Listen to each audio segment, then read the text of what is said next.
Hey guys, welcome back to another episode of the Call of Black Talk Podcast. As always, the boy John, and we are here to bring you the latest in football. Once again, we just want to say thank you guys for being here. Thank you guys for choosing us to be part of your football weekly consumption. We really appreciate that. We don't take that for granted. And as a result, we would like to invite everybody who listens to this. You guys could join our community. We have some stuff coming up. We planning to do a Corner Flag Christmas line, so that's something that we have in the pipeline, as well as we're supposed to have a giveaway coming up as well. So those are things to look out for.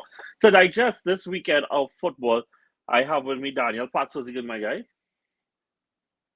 Hey guys, welcome back to another episode of Corner Flag Talk. It's your boy Daniel.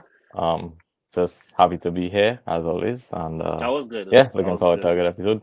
I want that energy like every pod. Never a problem. I also have Brandon. Brandon was a good, my guy. Hola, señores y señoras. Me llamo Pau Kubarsi. Uh, Soy I jugador like that de one. Barcelona. I like that one. Mbappe is still in my back pocket. I like that one. He really I like is. that And I one. mean, guys, A good it one. would be a dishonor to football and to the pod if we didn't start anywhere else besides Clasico for this weekend. Obviously, everybody right now would know that the game finished obviously 4-0 in the Bernabeu to Barcelona, and in one of the biggest results so far for the season. As you know, Hansi Flick, I think so far has done really well. Obviously, has still Barca one of the premier sides in Europe. But I think this game shifts the parameters a little bit, shifts away the goalposts is for them. And now makes people wake up that instead of being one of the best teams in Europe, are they possibly the best team in Europe right now? And so let me get straight into it. Patrick, I can't start nowhere else than with the Barca man himself. Hmm. Outside of just how you felt about the game, how you feel about watching this team now compared to what it was the last few years? Um, Surprised, first of all. Mm-hmm. Uh, I am surprised because when you look back on it, right? Um, First of all, I'm not really a nostalgic guy, so yes, I'm about to look It's back on true. something, but it's not really the Yeah. way that. But when you look back on it, this is in essence the exact same team that Xavi had last season. What's his name? Daniel Olmo didn't play, so basically the exact team that that Xavi had, and I'm surprised by the complete 180 that this German manager has been able to do. You remember how against it was a German manager coming in? Oh yeah, yeah, yeah, Yeah, yeah. it was like anybody And, besides any and German this is why. manager. Yeah. No, I literally said that. Anybody besides a German. And it's because for a few reasons. I thought, I genuinely, I'm going to stay long on this topic, yeah. I genuinely thought that a German manager would have been the worst thing to ever happen to Stegen. Um, so far, 1 for 1 on that one, because they're looking great for him right now. And I thought that it would have been horrible for Lewandowski as well. But I was obviously wrong about that one.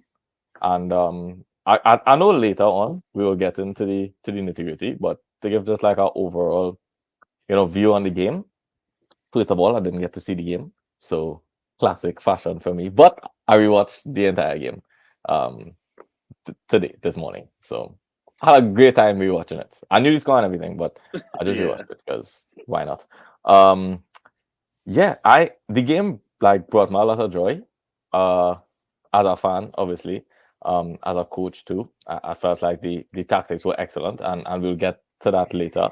But yeah, man, like as an overall fan, which I don't really get to be much often, it was a really good game to watch. You can't be, dissatisfied with watching a team that you support beat their rivals at their home, um, by such a extreme margin. So Yeah. yeah, good Yeah. game. Brandon, so you for a few weeks now have been saying that you think Barcelona are one of the best teams in Europe. Does this not only like put that emphasis on what you're saying, but possibly push the boat a little further? And could they be the best side in Europe right now? Yeah, bro. I think not only what the I think the most shocking thing for me has been the consistency of some of the players who many of us thought were not Barcelona quality or probably not they weren't, you know, good enough to play for Barcelona at the time. And I could give you countless examples throughout the team. Yeah. But what I can say is that I think Flick has done an exceptional job.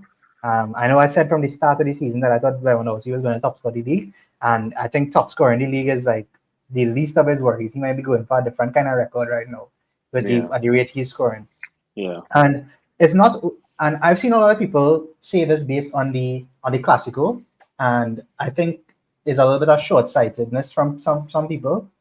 I think this has been consistent throughout the entire season. Like people could say what they want about the Clasico and about how Real played and whatever, but even in the Bayern game and games before that, and I think every game that Barca has played this season, in my opinion, I think they've been exceptional. I think every aspect of their game has been very good. I think some of the players that they have started right now are stepping up to the highest degree possible. I know I did Kubarsi impression at the start, and I think he's one of my favorite players out of the entire team. Same. I never thought Same. I never thought that I would see a player like him at his age playing so well. And then, 17 years old. and then you go through the entire team. I mean, we all know how good Yamal is.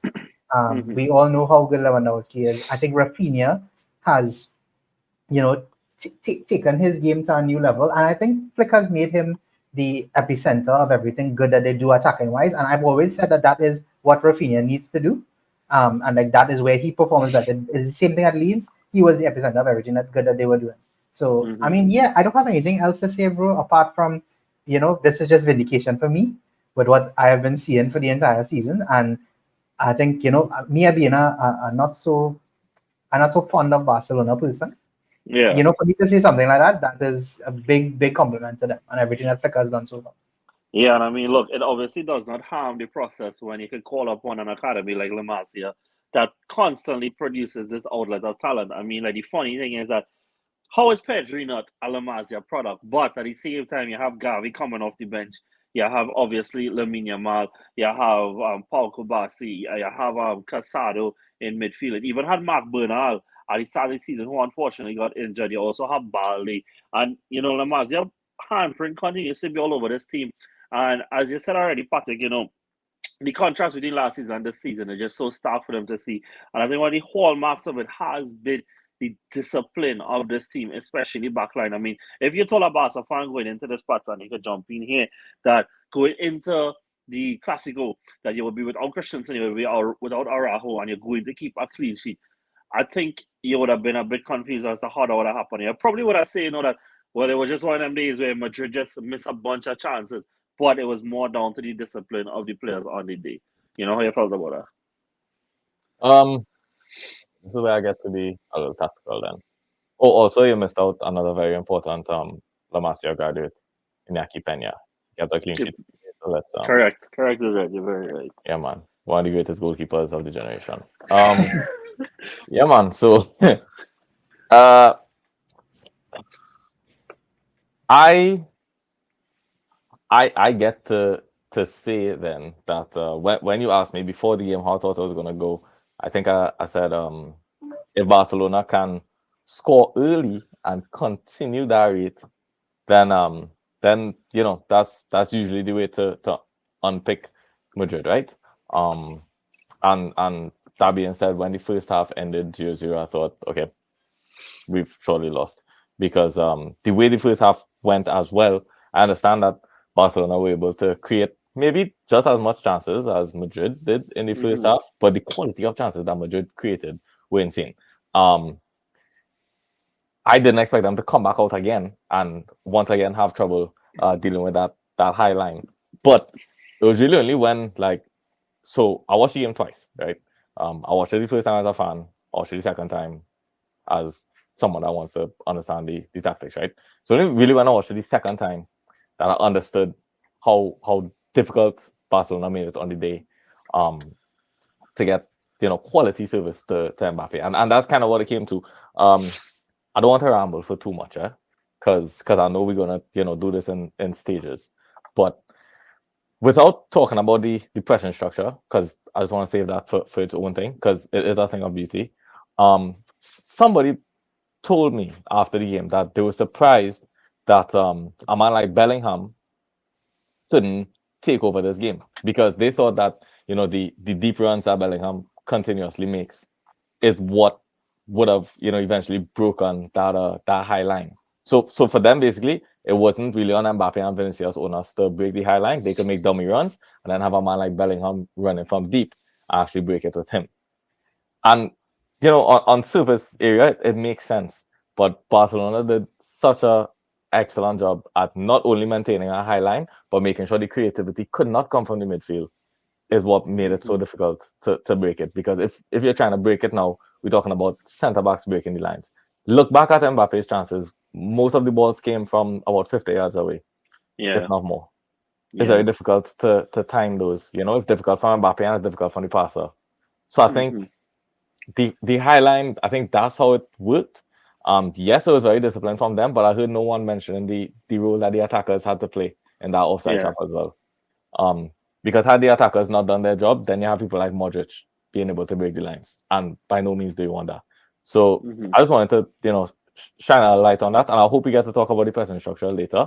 But I am surprised that Madrid weren't able to score because at the end of the day, they had some really good chances. Mbappe was onside for some. Okay, he wasn't offside for all. I think minute one, he was onside in minute one, and he missed. I was surprised that he missed that chance. Vinicius got a couple of chances too that he missed. And then coming towards the end too, felt like they got one or two more decent chances. So Valverde hit a shot from the top of the box. I got flashbacks to when the times that he scored those. So yeah, I was surprised that Madrid didn't score. Overall too, I don't think 4-0 is a good reflection of the game. I don't think Barcelona dominated to the point where it should have been 4-0. I think that's a bit much, but I think Barcelona were definitely the better team on the day though. So yeah, and I mean, look, at the end of the day, it is reflective of your ability to take chances, right? Which is what the game ends up being about at the end of the day, regardless. I don't want to go to Madrid yet because I do feel like because of this game and even to some extent about the Champions League, they do deserve us to go a bit bigger on them after. But staying with you on this part, so then we'll go a little further into this as a group. You said you watched one game twice, and you made the comparison between the first half and the second half already. The main change that happened though was taking off what's his name? Nico? I try to remember his name. The guy who started in midfield that Casado? came off of Frankie. nah, Casado played. They took off Oh, that's Fermi. I don't know who took off. Fermin Lopez. Yeah. Yeah. And a lot of people, even Sean in his notes said that Frankie de Jong changed the game when he came on. And even watching the game, I kind of felt that way as well in terms of his ability to play both ways in order to maintain not just the pressing, but even when they're on the ball to be able to evade tackles, to be able to progress the ball forward. And I mean, like, look, I wouldn't pretend I'm not a Frankie fan to a very large extent, but I felt like this was the best performance I saw from him in an extremely long time. So, do you feel the same way that was a big catalyst in the change in momentum for you all? Absolutely not. And the reason for that is I don't think that Frankie. See, this is the thing, right? Again, I thought the same when Frankie came on for Fermin Lopez. I thought, okay, they want more ball progression. They what's the word? Flick anticipates having the ball more. So now let's take off Fermin Lopez, who is not as creative as Pedri. We put Pedri at the 10, and then slide what's his name, Frankie, as part of the double pivot, and that should help with ball progression, right? But then, like upon rewatching it, I don't think that was the case at all. So in the first half, struggled with a couple air balls. We don't really have the tallest team, and the first half was a double pivot of Casado and Pedri, right? You can't tell me that Pedri doesn't progress the ball as well as Frankie does. I'm not having it. That Pedri is a better ball progressor, at least with his passing. Frankie is a better ball carrier, but I believe Pedri is a better progressor. Anyway, that's just me. Doesn't matter. Let's say they're equal, right? But where Pedri does lack, I believe everybody will know that, is the physical side of the game, right? So don't expect him to win aerial duels. Don't expect him to win ground duels even. And most of the times, the person that Pedri was having to pick up was often Bellingham. right?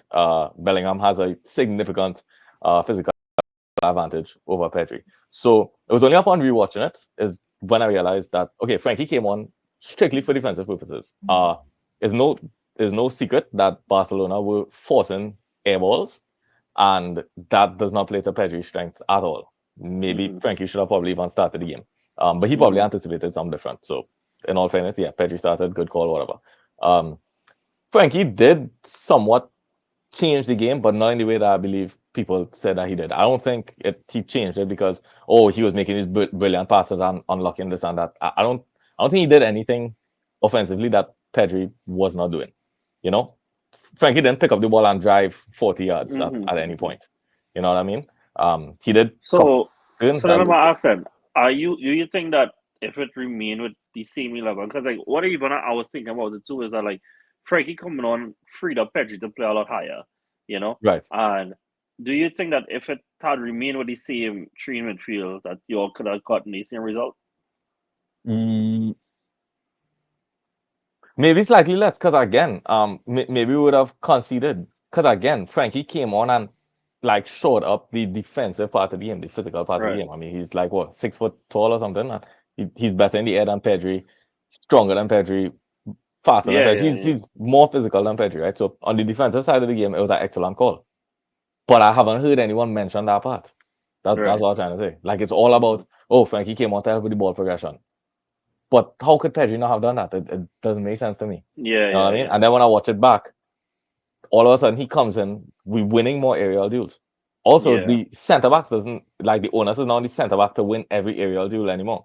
Like a Yeah, midfielder could actually do it because Casado is not tall and he doesn't anticipate it well. So yeah, Frankie definitely helped with the defensive side, but ball progression side, I don't see the difference between him and Pedri on the day. Pedri was having a great game. Yeah. So that's my opinion. I also don't. I also think like this might sound kind of haterish, but I would have left Fermin on because Fermin gives something different to Pedri. Fermin actually understands how to make runs from deep. Remember, Pedri, that's not really his game. Yeah, yeah. I thought that had Lewandowski not worked on the day, Fermin would have been the one to unlock something for Barcelona. Right. But Lewandowski worked, so my hands up. But had it been me, I think I would have actually substitute Pedri.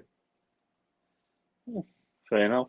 Brandon, on everything that Patrick kind of said, we have to add this. I actually agree with Daniel. I also think that people were kind of overstating Pedri's because I don't know if you all know what Occam's razor is. It's basically like if you the most obvious answer is usually the answer. So like for example, if you hear something galloping outside, your first guess is that it's a horse. It could be a zebra, but most likely it's a horse, right? So I just think that people thought that because Frankie came on at halftime, that he was the catalyst for everything that happened. But I don't think that was the case. I think that there were a lot of things that happened with him coming on that weren't solely because of him. I know it sounds kind of confusing, but the example I could give is that if for the second goal when Balde made the run on the left, I think that Frankie's presence helped in the sense that he can make that pass, but I don't think him being on the field freed up Balde for that space. I feel like the tactical change with moving Pedri up, I feel like it forced Real to be a little more narrow, and that's what helped Barca going forward. And like I said, the second goal for me is a perfect example. Like Frankie's ball over the top, Balde is in acres of space. Nobody's marking Lewandowski because they're all trying to get back into the box. So yeah, for me, I agree with Daniel totally. I think that Frankie played really well when he came on. I thought he was excellent. He had a really good game. I don't think that he was the reason that they turned it on in the second half, though. I think that there was a lot of other factors going for them, though. Well, I mean, like, look, 100%. one of the biggest factors is I agree with what John said. I think that was actually fantastic analysis from you both. But the biggest turning point, obviously, is taking the chances when they come, and it happened from the guy who we've all criticized for a long period of time for his stint at Barca. Despite, if Patrick, correct me if I'm wrong, but I believe he did actually win the Golden Boot his first year, but it just felt like such a limp Golden Boot that it was like. Because I think like he hit 19 goals or something, and that was enough to get a Golden Boot that year, something like that. But currently, he's on 15 in all competitions, And this is off the back of 13 in the obviously league, I believe. 13 in the league. He obviously scored against Bayern in midweek, his former club. And one of the biggest criticisms we had over Lewa 14. was his lack of impact in big games and his ability to choke under the pressure. This is Yeah. back-to-back games against Bayern Munich and Real Madrid that he's been decisive. He Yeah, scored boy. the opener this weekend, and the second goal after that, which, like, you all know that I really love nines like that. I like it's like that header for that second goal. Like obviously the first goal is really good, right? I'm not taking it from that, but the header for the second goal, like the way that he arrowed that into the bottom corner is like a work of art from a marksman to do that. The way that even like he moved in the box to get away from Militao, and so I stayed with you, Brandon, for this one is that like one of the biggest things that happened on the flick is yes that Rafinha is in form, is that yes he's helped Jamal sustain what we saw over the summer, but one of the biggest things is returning Lewa to what we saw on the flick when he was at Barcelona. And now we going from somewhere that we felt like was past his best days to is on course to probably be the European top scorer at the rate that he's going right now. So how you feel about him being able to translate that impact into these bigger games and the wider scope of him this season? Well, and the funny thing is, he could have had four. We He just should have talking had about 2 four. goals. He should have He had should have four, had more. in my opinion. Yeah. Like we this game could have been a way different scoreline, but we just Yeah. talk about what actually happened. I think that sometimes when things fit perfectly, they just work. Flick and Lewandowski have always worked. And for me, I just think that Barcelona are always best when they have probably one of the best strikers in the world. Like you could go through the years via Suarez, Henry, Eto'o. You're talking about some of the best strikers in the world at the time. Even if you go back further, Romario, Stoichkov, all those players, they've always you got the had, Clive whenever in they've that. been best, they've always had the best strikers in the world. And for me, that was probably the easiest part of Flick's transition, that he had to take Lewandowski and turn him into what made him so successful and Flick so successful.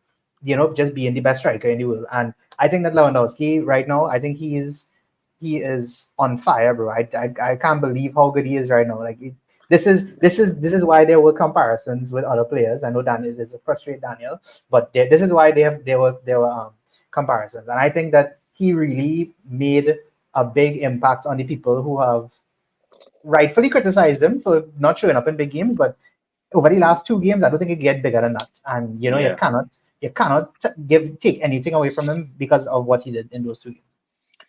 Yeah. Patrick? No, I completely agree. You willing to get what He no, he's definitely back to his best. Hold on, Daniel, I'm asking, right? If Ole win the treble this season and he top score every single competition, will you buy a Lewa jersey? Yes. Okay, fine. I'll even take one of them away. If Barcelona wins our treble this season, I will buy a Lewandowski jersey and wear it proudly. I Nice. definitely will. I think he's Nice. already done. We reach the criteria. Challenge to you. Yeah. This is the challenge to you. To turn on your biggest haters is that fan. That is the criteria. Correct. I know, right? What are criteria? Just win the treble. But yeah, I was debating on whether to say I was surprised or not, but I probably shouldn't be surprised that Flick was able to get Lewandowski back to scoring ways. I mean, look, the guy knows how to score with service. I guess that was part of the problem last season. Yeah. But great ball from Casado, by the way, for the first goal. Oh yeah, and a great ball from Balde for the second. The finish took me by surprise, because I was like, yeah, is he about to shoot? And then from outside the box. Yeah, it didn't make no. Of course, I would have saved that though, but it didn't make much sense. Like, yeah, why are you shooting that? But anyway, and I mean, no, look, but even the funny, type of finish that he went for too, I was like, yeah. How did he do that? I was going to even say, like, you know how funny this too, like, Balde has played, again, correct me if I'm wrong, every single game under Hansi Flick so far, right? And last year, he was marginalized last year when Cancelo came in. Yeah. And now, while obviously he's a different they are both attacking fullbacks and still different attacking presences. That ability to overlap at such pace Yeah. is something that Cancelo can do, you know. Yeah. And that is only like someone like Bali can provide that, you know. Like again, I'm not denying Cancelo's ability to create in the final third, but that way to be such a transition threat, you know, like Cancelo can't recreate that, you know. No facts. It also, Doug, I think Balde's runs did a lot to Madrid that went unspoken to it because the Mm-hmm. runs that Balde make, um, the right back, what's his name? Vasquez Yeah, can't he actually was pick in him up. hell. He was in hell. No, Whole but game he was Vasquez in hell. can't. Vasquez Yeah, can't pick him up because yeah, Vasquez has to stay with Rafinha, right? yeah, And yeah. Rafinha stays inside, right? So when what you call it goes, when Balde goes, the guy that's really supposed to track him is either Fede Jude of yeah, or Bellingham. Because they played 4 4 yeah. 2. Bellingham was found himself on the wing a lot of times, right? Bellingham is supposed to track him. And to be fair, in the first half, Bellingham tried tracking him a couple of times. But I think he straight up just got tired, though. Because Yeah, remember, at the end of the day, okay, if Bellingham tracks him back, he needs to get back to them support the the attack. And attack. there's only Yeah, so much of that. Bro, you can't do that all game. You actually can't. Eventually, you have to give up on one. Either you give up on tracking that run so that you can help the team going forward, or you give up on helping the team going forward so you can help them defend. But you can't do both. And that's kind of what happened. Bellingham made up his mind that, okay, if he goes, I stay in here. So I could help you all on the counter. We hmm all had to figure that one out. And that put a lot of strain on Madrid as well. Before we go over to Madrid, I just want to give you a moment, Pat, to talk about like how impressed it was with the pressing structure then from Barca. You know, Yeah, right. So that's the thing, right? People have been asking me. That sounds weird because now people are asking me about stuff. I'm not, you know, you are a coach at the end of the day. You not don't the need to face of. caveat these things, though. Yeah, You but don't need like, to caveat these things. It is yeah, literally your job, bro. but I don't understand why people are asking me Barcelona questions because I don't even feel like a fan anymore. To be honest, I just like the game. But people have been asking, um, who's Barcelona's best player, for example. To which I've answered. I think it's been Yamal this season. Hmm But every time somebody asks me that, I just answer the question and then just bring it right back to what the savior really is. And it's Flick. Flick's tactics are really good. It has holes in them, don't get me wrong, but it's really good. No, Flick has done an excellent job at one, creating an on the day system to counteract the team that Barcelona is playing against, right? And two, creating a system that gets the best out of the players that are actually on the field as well. hmm Lewandowski did a lot of pressing last season, okay, as a striker typically would. When you think of a press, most teams, at least most teams in our 4-3-3, would expect the striker to lead the press, right? I'm not talking any kind of alien science here right now. Yeah. 4-3-3, most teams expect the striker to lead the press. That's not what Barcelona do. So, how Barcelona I'll just use the example against Madrid, rather than saying, what they do against, as a general blueprint. Let's just take Madrid as a case study, right? How Barcelona decided to press was, first of all, it's not really a high pressure system, even though it's an extremely high line, right? So the line steps up to the half field, but it's not really a high pressure situation like you would see in early flop teams. Like think back to 2018 Liverpool, for example, how they used to press, or think back to even before that, Klopp at Dortmund, how they used to press, right? That's not really what's hmm happening. So even though it's a really high line, it's not like all out intense pressure, which is good because you can't have Lewandowski running all game. That would be stupid, right? That's what happened last season. Anyway, um, Lewandowski does not lead the press. He steps off to cover. If you're playing against a 4-3-3, to cover the six. If it's a double pivot, he covers one of the sixes, right? So let's say in this case, I think Madrid went 4-4-2. He cuts one of the pivots. Okay. Uh let's go with first half. Firmin cuts the other pivot, and you have the two wingers. Could you all see my fingers? Probably Mhm. not. Yeah. I'll put it there. You have the two No, it's wingers pressing out to in. Okay. So start right. wide, press out to in, funnel everything central. Why do we funnel everything central? Okay, that's where our numerical superiority is. Because why? It should have been man for man because you're thinking 4-3-3 versus 4-3-3. But with Lewandowski dropping in, right? Now it's three midfielders versus four, right? So you have a numerical advantage right there. They abandon the fullbacks. Okay, why? Now people might think, okay, if the winger's gonna abandon the fullbacks, then okay, can't Madrid just exit through the fullbacks? Well, it's a yes and no, because first of all, Barcelona went way more aggressive on Rafinha's side, so as to discourage balls to Vasquez, right? And slightly less aggressive on Yamal's side. And I realized that was done on purpose because Furlan Mendy not really great with the ball at his feet. So they were fine with the ball going to Furlan Mendy a couple of times. They won it every single time. So Madrid got no exits through Mendy, like absolutely none, right? But the most important thing that Barcelona did in the first half was discourage any ball into the midfield. The ball went one time and they snapped it up one time, right? So Barcelona won it immediately because, again, numerical superiority, right? And I mean that's not rocket science. If you go 4-3-3, you expect the team with four to be able to win the ball against the team with three, right? Especially if everyone is already touch tight, and then you have a guy floating. So that's the first thing. Any ball into the midfield has been discouraged, and again we're going with the wingers pressing out to in. So it's funneling balls to the midfield. Anything to the midfield is now discouraged. So what happens? Mbappe starts making runs, Vinicius starts making runs, and it's 70-yard passes to them. So anything that doesn't get won in the air, because not all aerial duels were won by Kubarsi and Martinez, right? Anything that doesn't get won in the air is either offside or Mbappe has to do God's work to bring it down and then actually try playing by himself, which I think he did once, and Vinicius had to turn around, pass back, and then Barcelona won it again, right?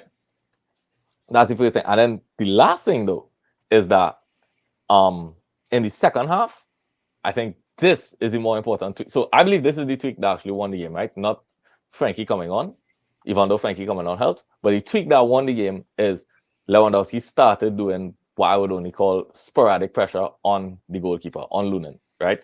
So throughout the entire half, it's been set. You guys have to go long because they found when I say no success, they played out one time in the entire half, and it was on Vasquez's side. And it was literally because Pedri fell asleep. And that was it. Pedri fell asleep. Vasquez got to turn Rafinha because the ball went to Vasquez. Rafinha came to do back pressure. Pedri didn't really give good front pressure. Vasquez turned out of that, and then they transitioned laterally and then towards goal, right? That's the only time that they saw success building. Every other time, had to go long. They found Mendy 3 times. He lost the ball every single time. They don't want to find him anymore, right? Okay, cool. Second half, the precedent, now, almost done, right? I'm wrapping it up. The precedent has been set that you guys have to go long. So what does Lewandowski do now? He lets Lunin go long once, twice more. And then from there, every time Lunin touches the ball and his head goes down, he's on him. And they won the ball a couple of times from Lunin. I think a couple of times it even hit Lewandowski's back, fell to Rafinha, and they're in on goal already. You know what I mean? So now everything is uncomfortable. They just can't build. They can't build anymore. There's no more building. And if you can't build, how are you going to play? And that's why I believe that tweak is what won Barcelona the game. Not so much Frankie, but that sporadic pressure on Lunin. Yeah, man, that was it. Because the thing is, Lunin has already made up his mind he has to go long. So yes, someone might say, okay, so if Lewandowski presses the keeper, because pressing the keeper is one of the last things you want to do, right? Because then the keeper can just pick you apart. But Lunin has already put his head down because he's been doing it for the last 50 minutes. So now when that head goes down and Lewandowski presses him, Lunin gets into the panic stations. Go back. I implore you all to go back and watch the game. Look in the second half, how much times Lunin either got picked or just kicked the ball off the field. Because he does not know what to do anymore. Yeah. Would have worked with Courtois, but Lunin was the perfect victim. So yeah, I think that's how Barcelona won the game. And I think that this pressing structure is incredible, but not really a means to an end. Because it's not impossible to pick it. And that high line, I'll just say this. If we were to play Madrid again tomorrow, they should not do that high line because it will get picked. Because it's as simple as just moving another midfielder, like Madrid moving another midfielder into the midfield. Now it's 4v4. And I think Madrid could play around Barcelona if it gets physical. Yeah, well, I mean, it easier said than done at the same time, right? Because the next thing I want to move on to is Madrid this season and what they have been. I mean, like, obviously, Mbappe going there. Look, Mbappe has been in the conversation for best player in the world for the last, let me say, 3 seasons at the very least, right? And, the main things going at him was that, he wasn't in the right league. He obviously was not succeeding the way that he should in Europe. And now that he finally come into a team that is supposed to be at his level of his peers. And I was listening to another analyst online, and they were saying that in a similar vein, but in a worse way.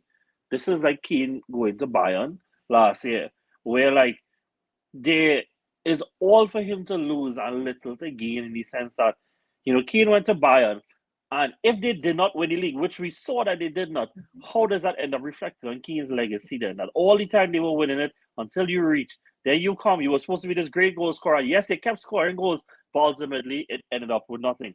And yes, Mbappe has managed to get goals so far at Real Madrid, but this is Real Madrid who just won La Liga, just won their second UCL in the last 3 years, and yet they look less sure of themselves. Now, I'm being very honest, I don't think this is all down to him. I think that a lot of this is also down to the fact that obviously they have not replaced what is the seismic influence of Toni Kroos and him not being in their team anymore. But Salik, I want you to come in here. This is not a good look for him. This is not a good look for Mbappe coming to this team, and it feels like the identity might be. It feels like it's falling apart a bit, and it has not been a game this season. I think. I mean, I probably watched Madrid outside of this weekend 3 times for the season, but not once have I felt like I saw a really convincing performance from them. And all that has changed is Mbappe and Cruz retiring. What? Yeah. Yeah, no, I saw a lot of conversation about this, and but first of all, I just want to say that on another day, Vinicius and Mbappe could actually be serious about their occupation, and Mbappe, Vinicius cut in and put one wide at the post. He could also put in Mbappe. Like I don't know how he didn't even get on target. Mbappe had like 2 1-on-1s that Pena got in the way of. I think on a different day he probably scores both of them. So we could be talking about something else, but we're not.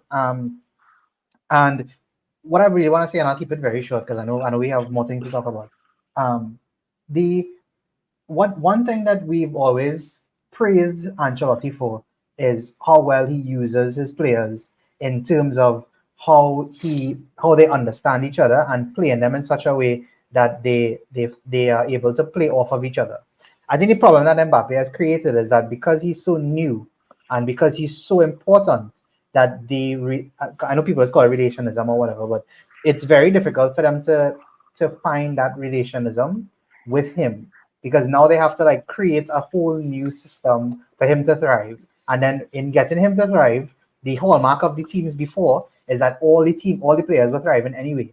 So do we make a system for Mbappe to thrive, or do we continue with a system that everybody thrives? And can Mbappe thrive in a system where everybody thrives? Because in every single team that I think he's been in, I don't know if that has been the case. Yeah, so that's true. So what do they do? And I think this is a make or break season for Carlo. It might not be. It might get very ugly, if I'm being honest. So I mean, I just think there's a lot of, and rightfully so, there's a lot of expectation on this Madrid team, and it's not going to get any better until they figure out how to include Mbappe and make him not only the focal point, but like it'll allow him to play perfectly with everybody. And I think Bellingham has suffered a lot. Like I think he's suffered greatly. I think I've seen people say all kind of crazy things about shortest primes in football and stuff like that, like Bellingham last season, because I really don't think he's been very good up until since he stopped scoring last season. So yeah, I don't have anything much to say apart from that. I just think it's gonna be a long season for Madrid, because they're gonna have games like the game against Dortmund where they click, or somebody with world class moments comes and pulls them out, or you're gonna have games like today when none of those moments players work out, and you see the ramifications of that. No, and that's kind of where I want to bring you in here, Pats, because I think the difference between, and again, that doesn't excuse bad decision making in the final third, right? But the difference between Vinicius and Jude, and then now Mbappe, is that the first two have credit in their bank. The first two have already shown the Madridistas that they have the capacity to turn games on their own volition and win games for them. Last year, Jude won both Clasicos with his own contribution. You know what, Vinicius this week going here, you know, scored a hat trick to bring them in part of bringing them back from 2-0 to be 5-3 up against Dortmund, right? These Mhm. players have shown that they could wear the Madrid crown and carry it, you know. Mbappe does not have that credit in the bank with them as yet, you know, and there's a lot of people that would watch it that, like, I mean, Salek, I still can't believe I'm about to say this, but there's people who call it, who willing to call Mbappe a World Cup merchant, and that is the only place that we ever saw the best of him. Now, mind you, the fact that I am using it to merchant, like if it is something likely to perform at the World Cup level, Yeah. but yeah, but he don't have that credit. They do. So more than is expected of him to prove that to them, you know?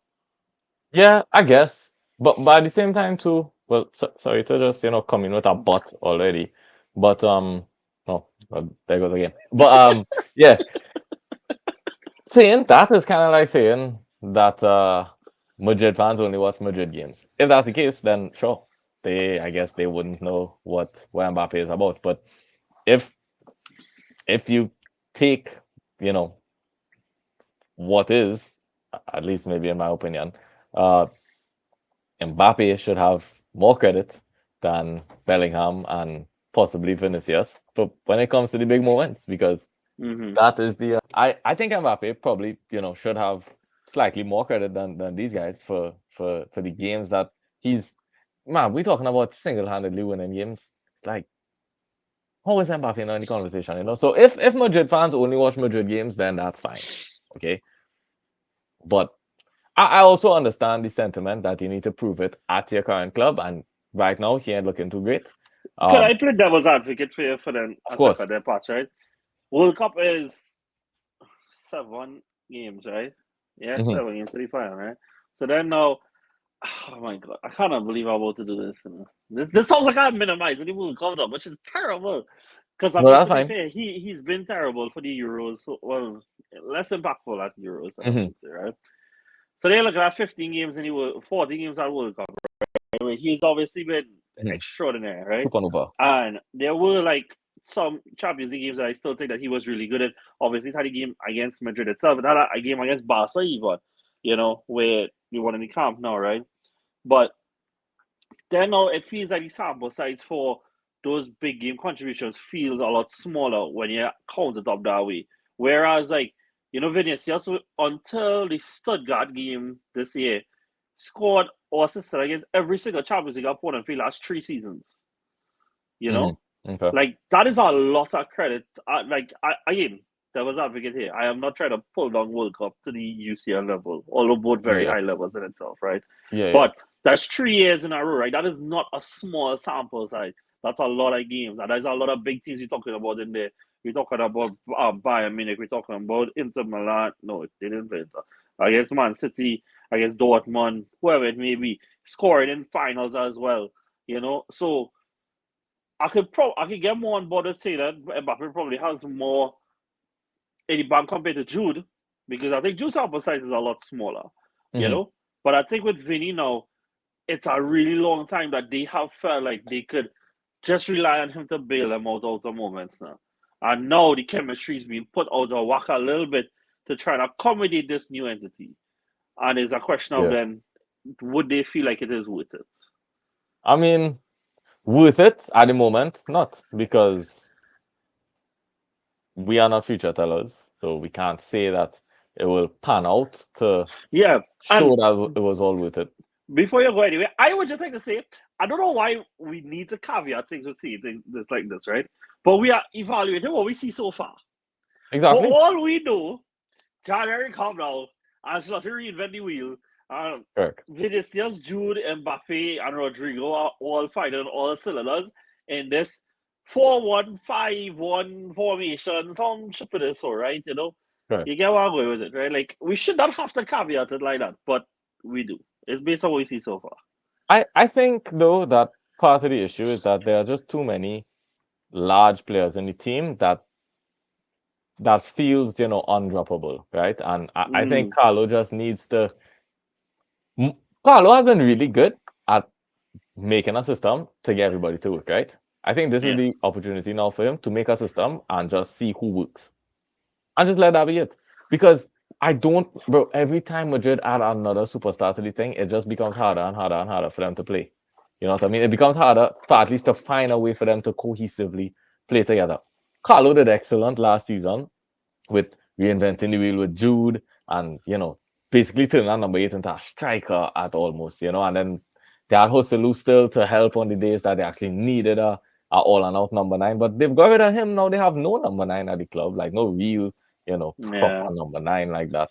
And it's difficult for them to fit all their talented players. I mean, unlucky for Rodrigo, but he's been seeing some minutes on the bench, and I don't even think it's deserved because he's probably the more consistent out of all of them. But he's just not the biggest name, so I guess he can't play.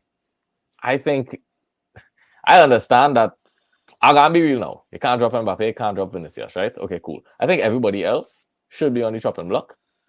Make a system that gets the best out of Vinicius and Mbappe, and whoever fits that, great. And who doesn't, unlucky. And that should be it. And no one is going to coast if he wins games. Nobody going to coast if, for example, Bellingham on the bench, but they win in every game. The only one person going to coast, That's it. Yeah. I mean, and you know what you think too, eh? It's not even just how they bring in a superstar name, eh? It's where they bring it in now. Like, again, for example, if they had brought in a superstar, but it was an 8, and it was like, oh, cool, like for like, replace Cruz with a world class 8. Yeah, simple. Simple, right? Yeah. Is that they lost, and I don't want to also underplay losing Cruz too, because a big part as to why I think like one of the key things I have felt about Madrid, and I want to hear from you first, Salik, before we completely move on. Hey, if anybody ever feel like we were so Prem-centric before, we are about to get 50 plus minutes ish on just the Clasico, right? You would swear Arsenal had bad referee decisions today with the amount of time we're talking about this. For real. You make me lose my train of thought. Where I was going with that. You're talking about Cruz. Yeah. I think like one of the hallmarks to me of what Madrid has been able to accomplish over the last few years is right on myriads, right on periods of bad moments, and then seize back control when they need to, and then flip that switch and make the most of their moments. And to me, at the center of all, like, while at the end, Vini will get all the credit, Benzema at that point will get the credit, whoever does not get the credit, Cruz to me has been a big part in all that. Because who it is you want to get the tempo and then set back the tempo. It was him. And I think like when you watch the squad, they would have probably expected Camavinga to be able to do that. But with somebody who appreciates Camavinga game a lot, it has not been up to scratch. Now, it did not help me find that Camavinga started the season injured. But even when that, bringing in only Mbappe in the summer right now really looks extremely bleak. Even more so with the fact that your first choice right back, who was already 33, is now injured. I know you had to play Vasquez. Now it is that you had to play a bunch of midfielders who I don't think all fully understand the rhythm of the game to bring it back to a pace for them to control it and stuff. So, Sadiq, if you have anything to add to that, feel free. If not, I'll keep it very short because I know we want to move on. But I like that you bring this point up, John, because I have been a big supporter of. I have for years. I have been very upset with the footballing community for people who saying, "Oh well, Cruz is one of the best passers in the world," and I always thought that was And people say they always like we know Cruz for his pass and however. I found that was very disrespectful to him because he was not just passing. Like I've always told people that Cruz has one of the best techniques overall in the game. Mm-hmm. Like his shooting technique, his passing technique, his trapping, his ability in tight spaces, and as I brought up there, his ability to control games is something that not many players around the world have. And I know they call it in Spain they call it pausa. He's a perfect example of that. He understands. Yeah. He understands how to get the game going when it needs to be slow, when it needs to be fast.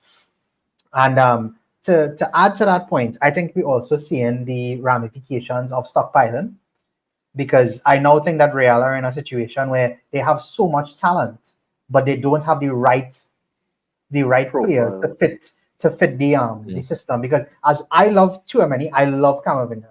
And I think they're great, but Camavinga to me is not anything close to what Cruz used to offer, and I don't think Tchouaméni is that either. And I don't think that there's players who they have let go of that will be able to fit or to create the aggregate of the players that they lose.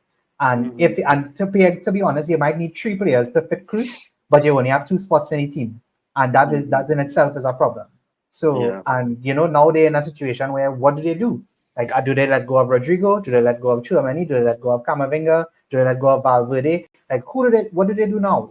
This has been a problem that they've created. I don't think this is something that people talked about enough, but I think we now see in the ramifications of it. Yeah.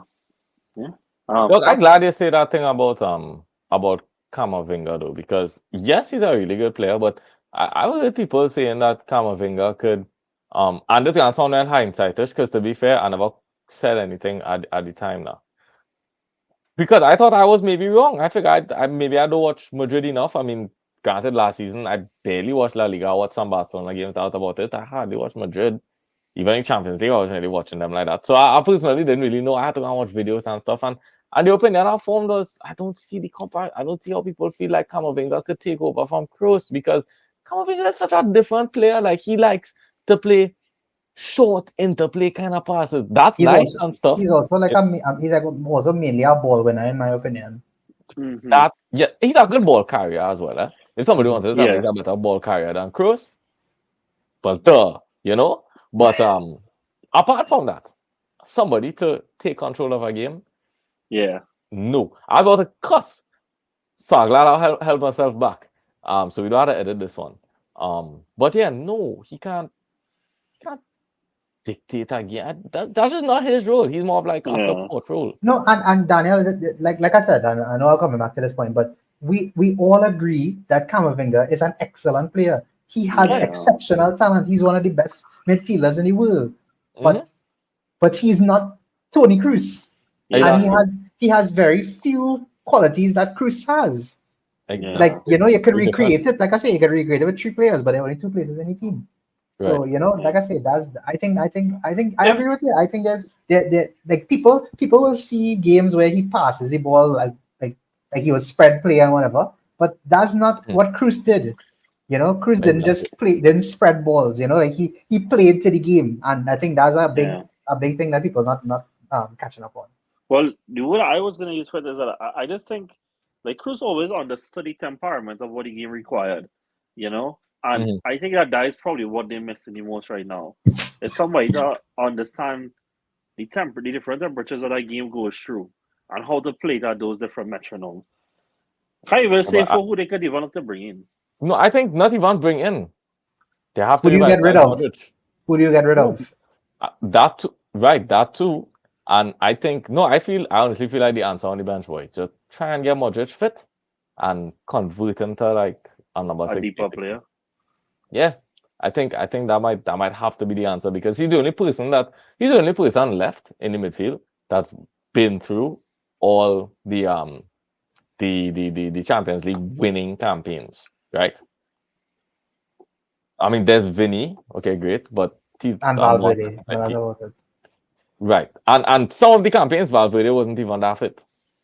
So I think they need that level-headed, experience back in the team. And I think if you convert him to just change his role to one where he don't have to run too much, he can last in 90 minutes. I think he'll be okay. I feel like it might help, because Modric is another one with excellent technique as well. He might not do it to the level that Kroos did it at, but I think he would get them better than what they have right now. In terms of, again, as John said, understanding the temperature of each game.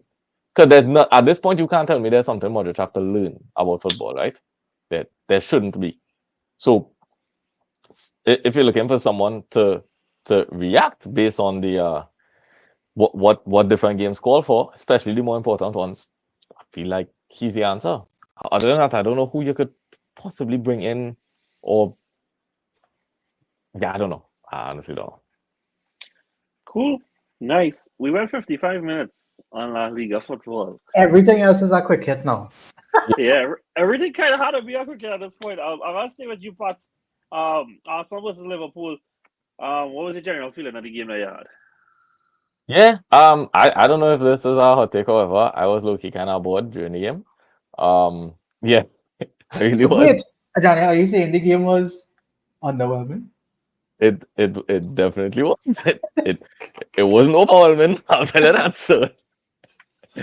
Yeah, I watched the game, obviously. But I just find it a little bit boring. To be fair though, you know why I think it was boring? Because I thought the game was gonna be 0-0. First of all, okay, cool. So I was expecting a boring game.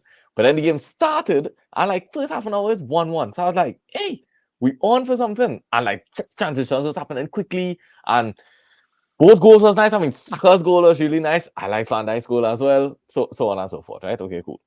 And then after that, like from minute 30, it just went down a cliff. And then coming down to by the end of the game, I really felt like both teams were kind of happy with just taking a point out of this. And I feel like that goes to show you where the league is at. The league is very competitive now. I know people will want to say like, nah, how Arsenal could be happy with that at home, boy, and whatever, but dog, the reality of this thing is that the league has become so competitive that you can't afford to slip anymore. So you might try to go for them 3 points and end up with none. So sometimes it's better to take one. And And the it's thing one is, Pat, against, exactly, you was going to say slip right, and it's one against your rival. And the thing is, if you lose exactly. that 1 point, they get two more in their hand Uh-huh. along with that one, right? And yeah, look, I'm more there with you than anything else now. But I mean, well, I can't find these games boring, right? Because my heart is being my heart for the Yeah, whole yeah, yeah. 90 minutes, right? So obviously it's a different complex for me. Yeah. But I, I said at the start of the game, but that I told you this last week, my brand, when we did the pod, is that as long as Saka starts, we have a chance, boy. And hmm so said, so done, I mean, like, we talk about Ashley Cole, Patrice Evra, Leighton Baines. What's After that? that, it's probably Andy Robertson, right? After them three. Unless there's some obvious left back that are leaving out. And while at the end of the day, I know that Andrew Robertson is not at his peak anymore. I mean, look at how Saka floored the man, dog. And then, yesterday we see a man do the near post finish, right? And I kid you not, when he scored, I was like, wait, that was really like what Saka does do. I saw that. That was the finish he put out. And I thought the first half Saka was really, really good. The way that they couldn't get to grips with him now. And ultimately, hmm it does feel sour that we didn't come out with the 3 points, right? Well, due to the fact that how we went to the Clasico, we can't stay on this really long. But hmm what I would say is that in the fullness of context and stuff, this is 9 games into the season, and with injury, suspension, whatever else, right? But 9 games into the season, and strictly based on our points and the fixtures that we had so far, we've already faced four of last season's four of the other top five, four of the other teams in the top five, aside from obviously us, and we've won two and we've drawn two. And the two we've drawn was against our title rival. And in both games we were leading, and lost to the lead one, which again colors how I would feel about it because it does feel like we did throw away points. But when I look at the difficulty of the season that we started with, and with that every time somebody else get back fit, somebody else going off injured. I mean, like, Doug Gabriel has never been injured, and he going off today, and I felt like we went up into the second half where nobody in the back four was playing some way that they've been playing for the last 2 years, and a lot of unfamiliarity there that we still waited to see what this Arsenal team really has for us this season Mm. because of the injuries, the suspensions, not yet to really hit our run of form because of all those mitigating factors. But to step back a little bit, it's 5 points off the top right now. I don't feel as insurmountable. Obviously, we'll talk about the other teams as well.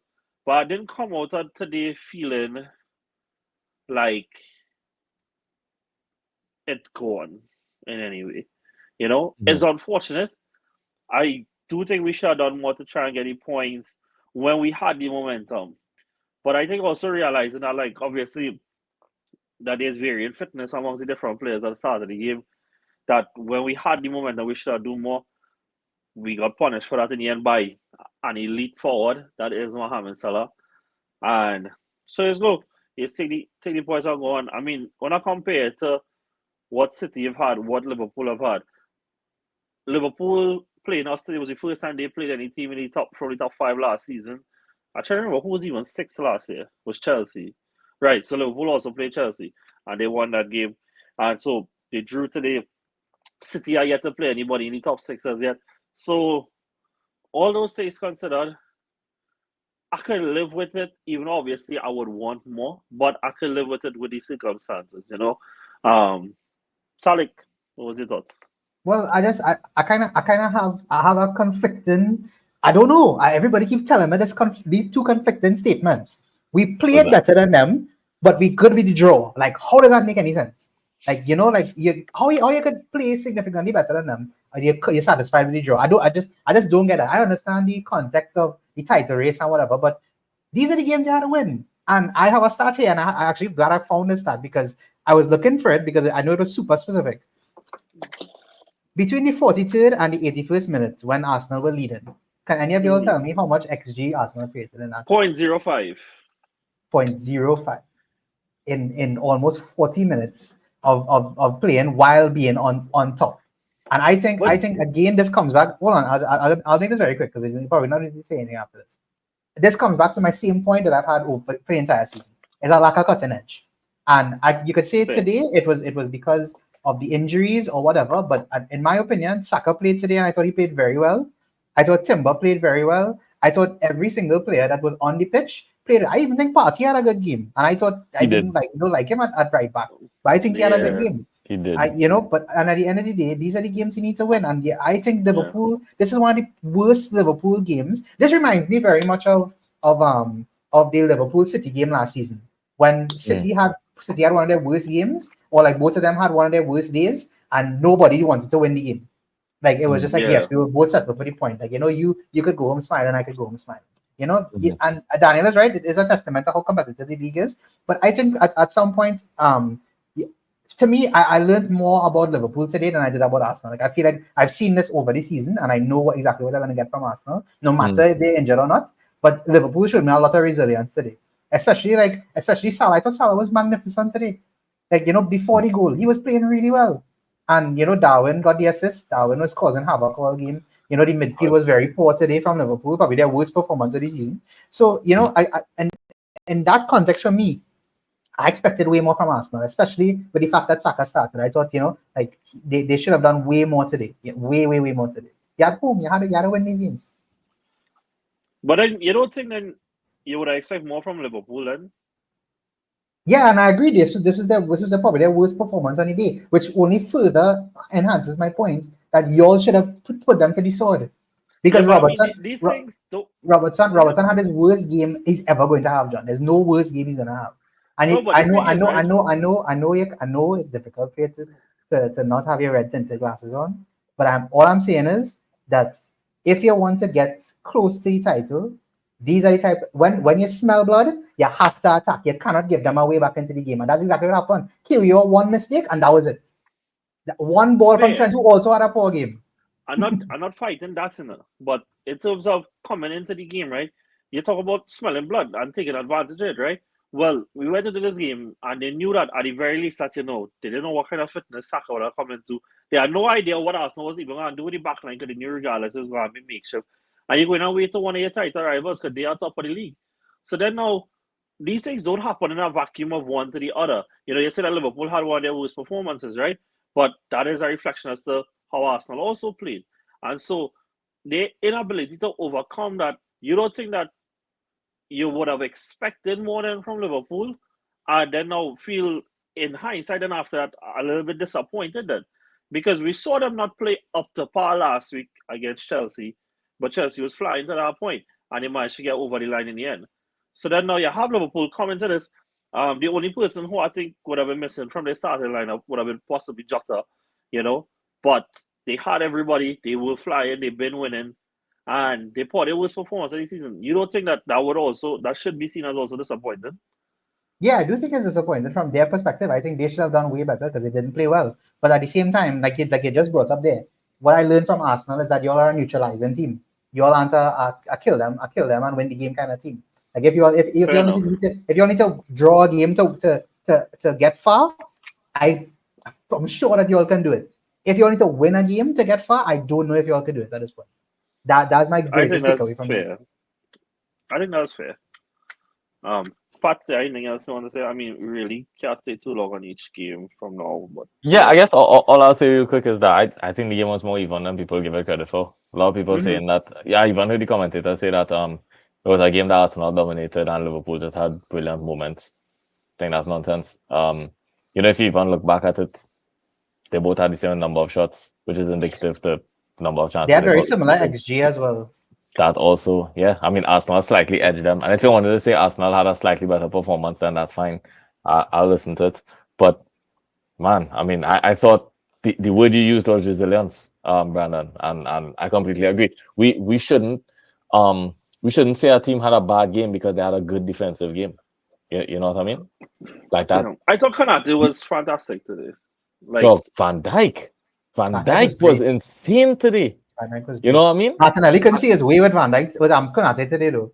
Martinelli Yes. couldn't see his way. because that's what really stood out to me, boy, was how, Martinelli was trying to be the odd ball. And even when Trent went up, like, Konate marshaled that channel, Yeah. like, ridiculously well. And that's how the Yeah. goal scored too, eh? Konate won the ball from Martinelli and they went up the next way and scored. Yeah, Mm. yeah. But yeah, And the I just don't. Sorry, go ahead. No, it's okay. It was nothing. All I can say is just because maybe one team had more possession than the other, I don't find that people should say that this team was way better than the next. I mean, no, To be fair, Liverpool. Liverpool had more possession. Oh well, I didn't even know that, but I think Liverpool had a good defensive display today, a really good defensive display today, and there's nothing wrong with defending. Can I just add one more thing before we go? I don't know if Yeah. this is a tactic by Liverpool, but I think Arsenal had 2 corners for the entire game. And also Liverpool only had like 2 corners for the entire game. I think this might be a season low for corners in any game. Like I don't know what caused that, but I just noticed that. I don't know if you all felt any way about it. Yeah, I Well, didn't it's like- notice it. So Sorry, go ahead. it did only have 4 corners, but I also think that's just a result of this was. I think they said this was the lowest shot game for the season. Mm. Felt like that, because to be honest. in total it only had 14 shots, I believe, or 12 shots. Sorry, 18 shots total, and that is 18 is the lowest for the season. But Yeah. that doesn't even sound low. for the two Yeah. team for the 2 teams though, like Not real combined. high though. Yeah, I still find that. Not real high though. That just says about a lot more about the league, I guess. Yeah. Yeah, cool. Moving on.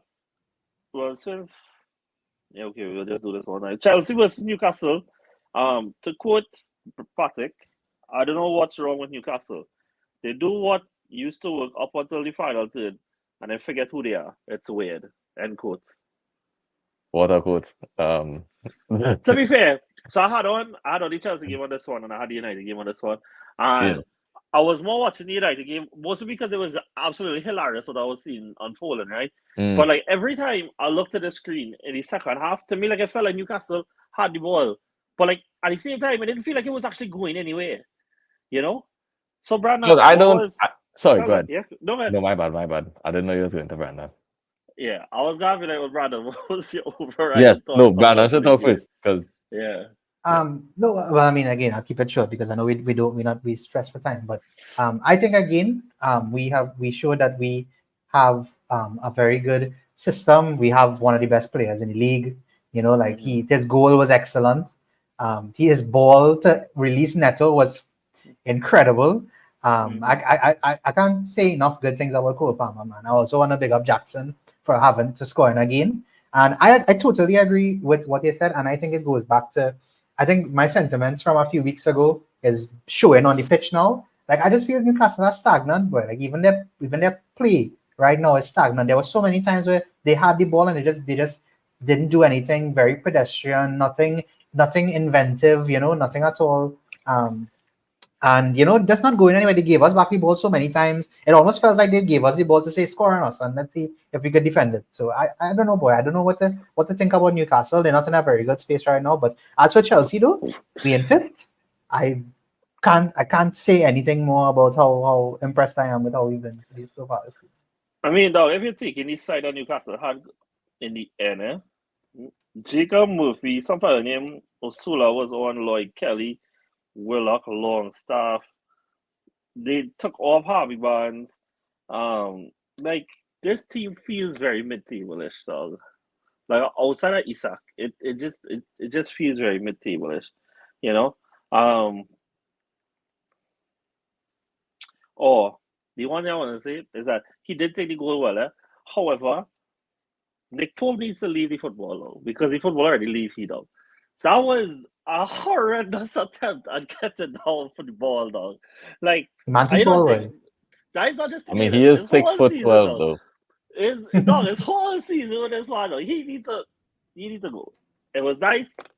Thank you very much for all the relegation saves they do for Burnley, but time to press. It was ever Yeah, since he started going to the gym, soon as he got buff, he lost the mobility, dog. yeah, Dog, Pope is swole right now. Every time they pan to this man, I was like, what? When did that? He was lanky, dog. But anyway, no. And the funny thing is, they went the somewhat looking for a keeper either. oh yeah, true. Cool. I think the Tell us. Newcastle thing is weird though. I really do. And I didn't mean to say it from a point of view like, oh, Chelsea was bad today, whatever. Chelsea deserved to win. Just Yeah, Newcastle is shocking, man. I don't yeah. understand how a team Also, like this. what even was that Isak miss like in the last like 10 I don't minutes of normal understand. time, whatever it was. Well, Like, this is that's what Isak we talk about here. no, but Like, that's no basically what way. I'm trying to say. Like, they do everything right. Not even right. They do everything like they used to do, right? Get to the final third now. So like it's high energy, yeah, cool. They get to the final third and they reach there and it's like, all right, what now? And that's exactly what Isak basically summed up. That whole it was Yeah. great to release him and over, and then he just went ahead and did that. And it makes absolutely no sense because I thought that, if anything was to suffer, it would have been the energy levels, right? Because surely you can't maintain that for 3 seasons. But they're doing it, but now they get to the final third, and it's like, And lack of execution. it doesn't make any sense. Yeah. But Cole Palmer, somebody said Cole Palmer is one of the best players in the league this season. He is the best player in the league this season. Not really by far, but he is my player of the season so far. He is incredible so far. Yeah. Let's see how it pans out. But he has been incredible.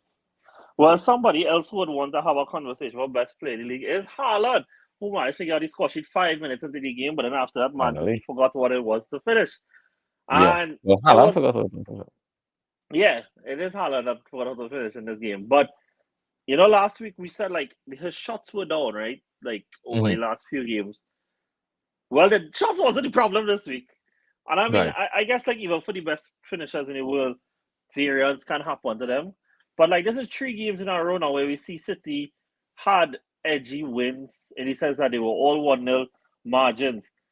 Is this just a case that they just getting back until KDB back, or is this a problem that could hatch later on? Father, I don't know. All I know is that last season I was defending Haaland, saying like, yeah, it's a blip, whatever. He was elite for how much ever seasons, and it's just a blip. We must allow him some games where he's a bad finisher. It's okay, but this is overdoing it because I think yesterday was, or whenever the game was yesterday, the day before yesterday, right? I think they said it's the most XG he's ever accumulated in a Premier League game. Wow, and he scored once. That's crazy. I had to go and check the stat. The XG was 2.5 something. That's really high. Alone. Yeah, him alone. That's really high. That's crazy. Yeah, and he didn't take a penalty in this thing. Let's just get that out there too. So that's really, really high. And he just scored once. And I don't know, boy. I don't know. Maybe KDB will come back and he'll be back to hat tricks. We will really have to see though. But he's getting good chances. Yesterday he got really good chances. Yeah, very surprised that he only scored one. Southampton. I mean, to be fair, I thought that this was the game to send Russell Martin up the road, And I mean, only a 1-0, and they almost got a goal in the end. Where I forget what was the Nigeria striker. He had it into the ground. Levy had headed that on target. It looked like it would have gone. Yeah, I mean, Cameron Archer had a breakaway too, and they didn't call it for offside. Yeah. So, boy, I don't know what to say. I'm glad my FPL eat this weekend though. It eat for sure because Real Man triple. Well, this was the first decent weekend I had in a while, so we finally can breathe a little bit. So they don't want to know what my rank started with in our Premier League right now. Long story short, I again a Jersey at the start, but we back up. It's only 9 weeks in. I like that. All right, next up. What's El Sackico? We talk about El Clasico. Next up is El Sackico as Lopetegui is managed to get a win over Ten Hag in what was one of the most comical games of the weekend. Look, in all fairness, I want people to call out referee shit for this when they see one of my games. I will say for them, I have no clue how that was a penalty in the end. I am utterly baffled. Yeah, boy, I saw that. And it's not even that case where the referee call it, and the VAR just is like, okay, well, high bar, clear and obvious errors only. It wasn't even that. They just choose that, you know what? This is a pen. Yeah, boy. You know what it come like? It come like, man, take off your glasses, do so. I had like a timeline of where we going to do something to mess up United. I just chucked that minute, and it was just waiting for something to come around that minute. I was like, right, that is it, boy. In the first half, United did everything possible to not score. Yeah, can we talk about how VAR affected Dalo from scoring that goal? Yeah, that is what it is. It is VAR that affected Dalo from scoring that goal. Mm-hmm. You didn't see VAR went in front of the goal? You didn't see that? Yeah, 100%. Oh, okay, cool. I mean, look, I remember a few weeks ago I told you all that last year, obviously, United underperformed, but they outperformed their metrics in order to finish 8th. That include finishing. I say, like, I feel like we just see some reverting back to mean with them. In that players that finished above their usual levels last season just way down this year. I mean, not like Dalo, right? But like, even Garnacho had chances. Hoyland had a really good chance. Like, the finishing just really isn't there. And what has been hallmark of what I think has been the entire Ten Hag's tenure is that even when you manage to put together a good one half, the other half just be absolutely shambolic. And the entire second half was West Ham, you know, with the exception of like the 5-minute period where Casemiro, who tried his best to save the bad job once again, got on his score sheet. But yeah, guys, what's your overriding thoughts? Is he going? West Ham who are having one of the worst seasons this season. Probably only worse by the bottom 4 teams, right? They are above United. They are in 13th place and United are in 14th place. You know why I tell you that? We have all seen West Ham this season. And somehow United are below them. You know, again, we have to see next week. Maybe they go win. Maybe they win 5. No, who knows? Though right now, I predict them to finish 8th. Right now, they're looking high. Bro, I said 5th. Could you imagine? Like, I think Patrick had that someone to me, but like, it just. No, but they go find a way, you know. There's the thing. They will find a way to come back up. And there's the thing, right? I know United, better than any other club, have the ability to just be in France, play stupidness, but finish the 1-2 chances they get and pull the result out of their tail with that. Yeah, it's you know, that is one wins about to come. Thing. Yeah, dog. So you know what, dog? Oh, you know what it is too? Rashford birthday about to go. So once his birthday pass, he can start to score. Facts. Get Rashford and all the FPL guys. It's about to turn around. But not next week because Chelsea got undamaged them, dog. I already know it. Yeah, boy. I watched all them this defense and thing. Boy, Palmer gonna have a field day, boy. Oh wow. Next up we have Crystal Palace getting their first win of the season. Not other than it's not answers? Yes, though. Oh my god, though. What a pass. I would just like to say, I woke up in the middle of the night and called this game at 2 in the morning. I was like, you know what? I feel Palace can get a first win today against Spurs. It'd be a very Spursy thing to happen. But is it not normal, boy? In my opinion, Van der Ven should get sent off for that shit for this that he do when he take down. Who it was? It was Sarr going through and goal. But hey, referee's consistency again, right? Hey, to be fair, we did talk about ref this week, so that's always a good one. Any big team get left out? Villa won this weekend again. No, they drew. They drew 1-1. Last minute equalizer from Bournemouth.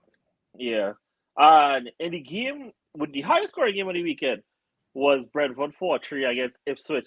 I mean, Ipswich played up fights to them. It's just they didn't really have the points to show for the fights that they played up, boy. The last thing I would say is not that Wolves managed to come back literally on the last kick of the game to get a 2-2 draw. But it's that Chris Wood is in ripping form. Boy. You know what, boy? Yeah. It might actually be Ubertov or something like that. Tell me all the thing about this, right?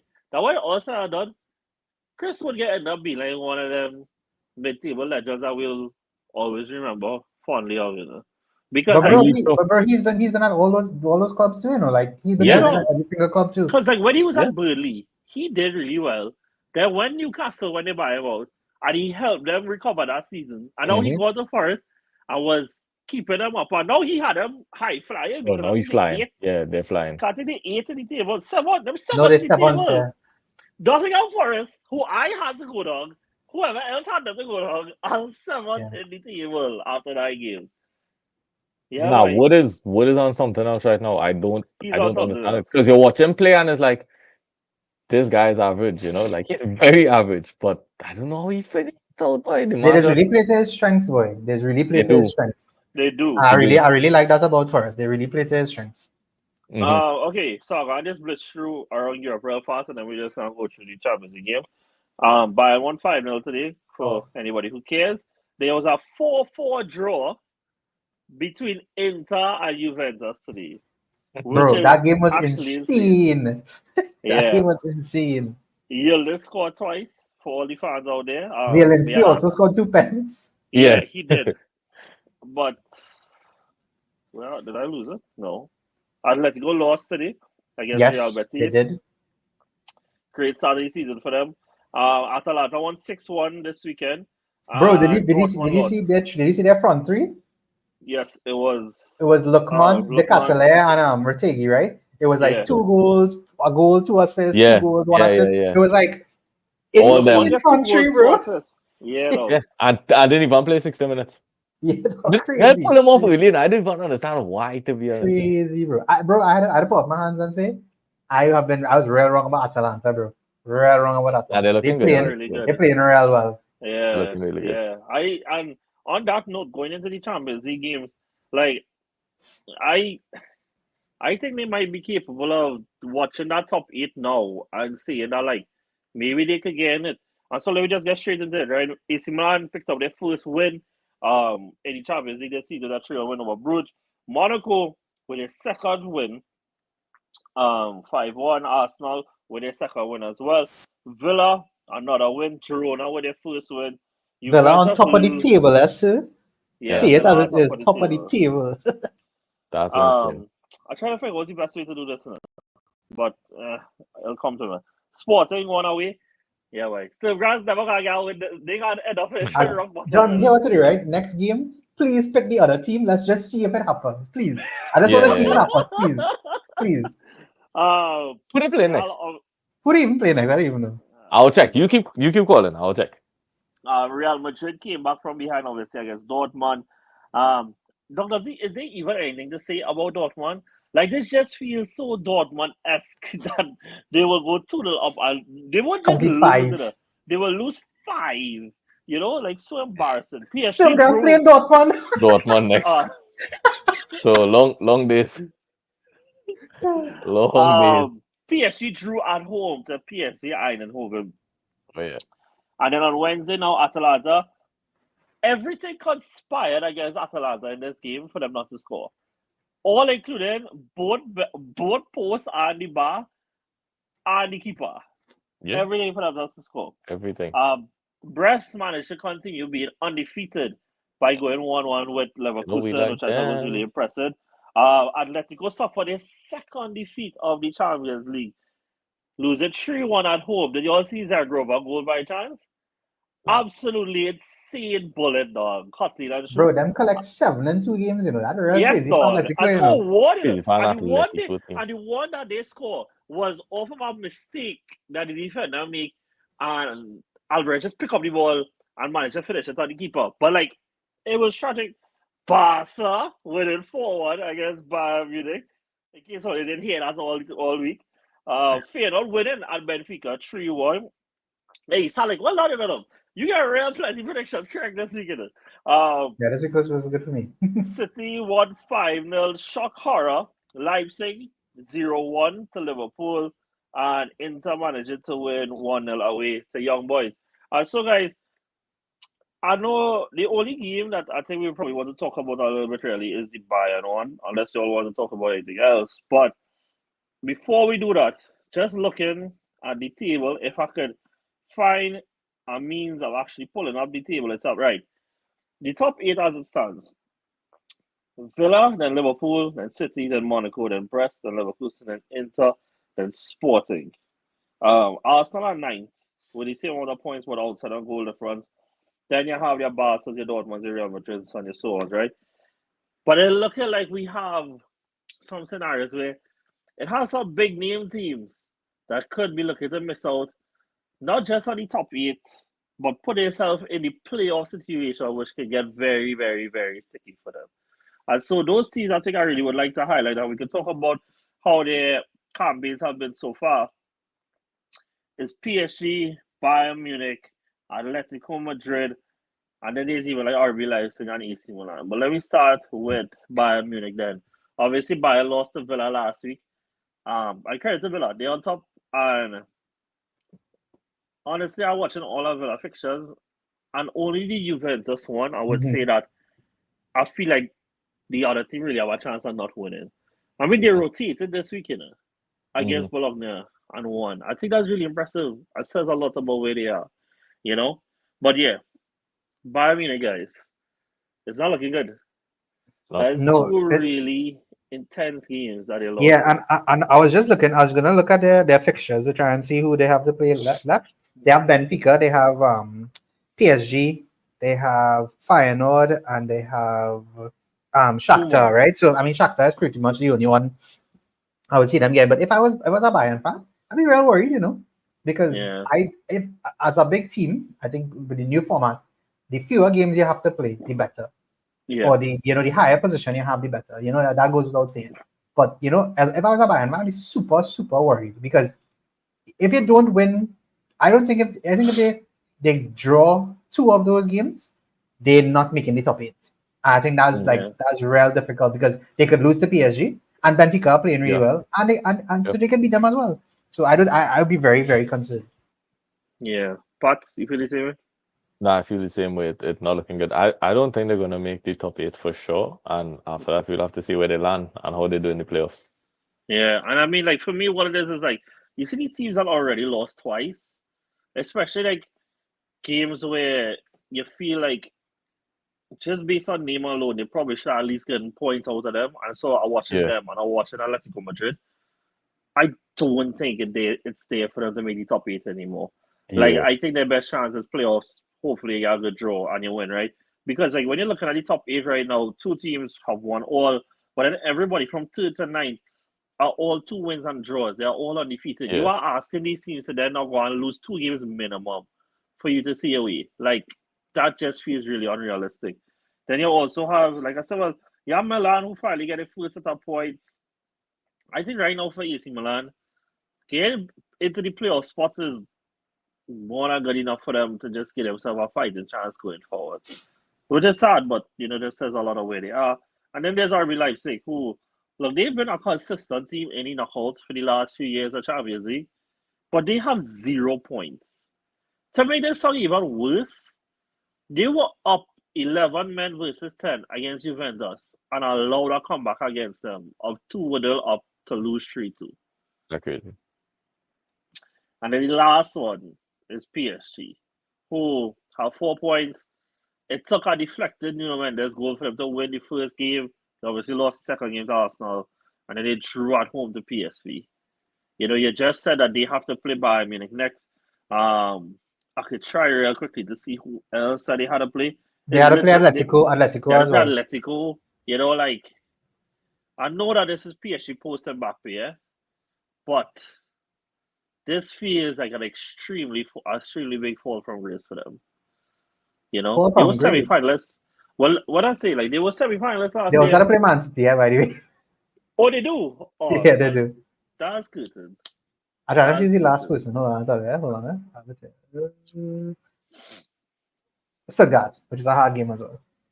You see, so, like, I don't really expect anything from any of these teams anymore. I mean, look, everybody that I know that there was some teams that obviously just had some kind of rough results going in so far.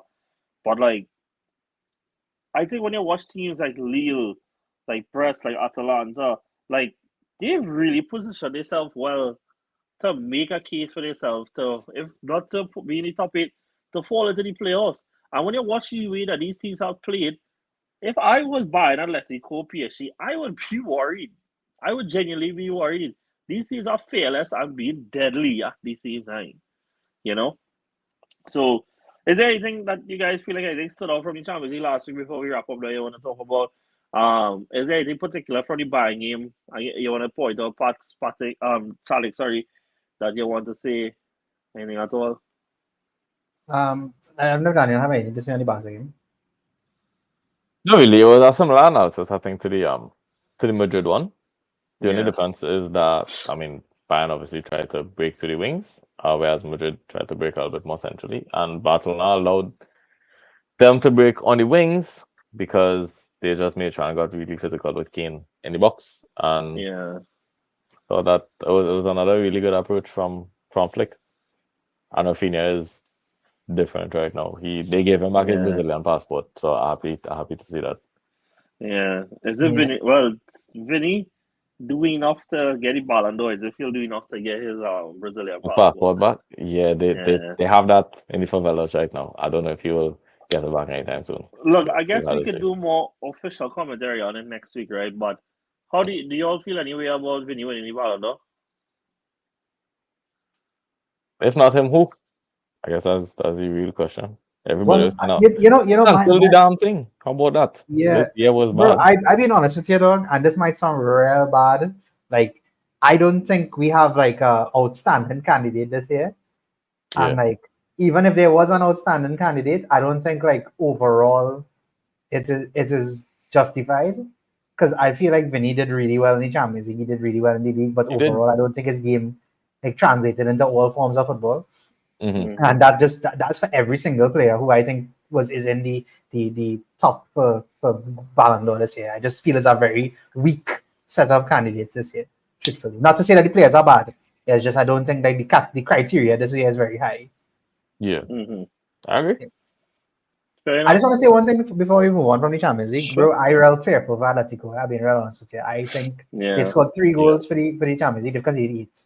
And 7 of those came in the last 2 games. Like that is very poor from a team that we hold in such high regard in the Champions League. And I could say that this could be famous last words, and they will come and win the next 5 games and qualify with open arms. But right now, boy, I'm not impressed by what I've seen. Yeah, not looking great. Yeah, Does not and look great at all. again, like no, at the end of the day, we can only analyze what we see. And as much as there's some teams that has like credit in the bank of what they are capable of doing, this new format actually throws a lot of that into the works, throw a lot of spanners into the works then. Because it's not before like, well, if you mess up versus a team, you get an next chance to pull points off of them later on, right? So then now you Yeah. can keep And you get to your learn that spot. team and learn how to beat them. Exactly. There is not that anymore. Which is why I like this new format so much. Yeah, and I'll be honest, I've liked it, because like with the exception, I think like one singular match day, I like one of the 2 days, every day had some real nice games to watch. Every day has brought up its own excitement and stuff. And because of the opponents constantly changing, like there is no like, oh well, we see, Real thump up by Dortmund from coming from behind, well, we gotta get to see them again. No, Yeah, they gotta move exactly. on and have a whole new Exactly. challenge. Alright, And while we but might not have seen the mitigate what is going to come out of it yet, you see like game week 6, I think, dog, where men not in the top 8 yeah, we and they done that. feel it hot, dog. Yeah, Yeah, we done that. that You is see that some is- of this stuff. yeah. I find they cannot find a way to finish this group stage for this in December. Like the fact that this group stage extended to January is very ghetto. But that's That not bad is- because typically you go from like when it ends in November, you don't see Champions League again until February. So it's not yeah. terrible. I just think the playoffs kind of lame. I just go with the top 16 and just let that be it. But whatever. Cool. All right, guys. Well, I guess it's like to add more jeopardy to it. I mean, I think it will be kind of funny if to see big teams in there end up fighting up to try to qualify. True. You That'd know? be cool. Like from an entertainment factor, I think it would be good. Yeah, Well, fair okay, enough. guys. I think we can leave it there. Yeah. I think this was a really good episode. And like, what I wanted to say too is like, obviously when it comes to the Champions League, like what Bayern and Barca do obviously affects the other teams in the Champions League, right? English clubs and everything, right? But like, it was really nice to watch a game outside of anything that affects Mm. the team that I support. Like that was really nice. Which is why I do try to watch Serie A is because it doesn't affect anything. Okay, guys, we'll leave it there. Thank you guys so much for being here with us. Thank you guys for always giving your time. And yeah, that's it for this week. Catch you guys next time. See you soon. Take it easy. Later.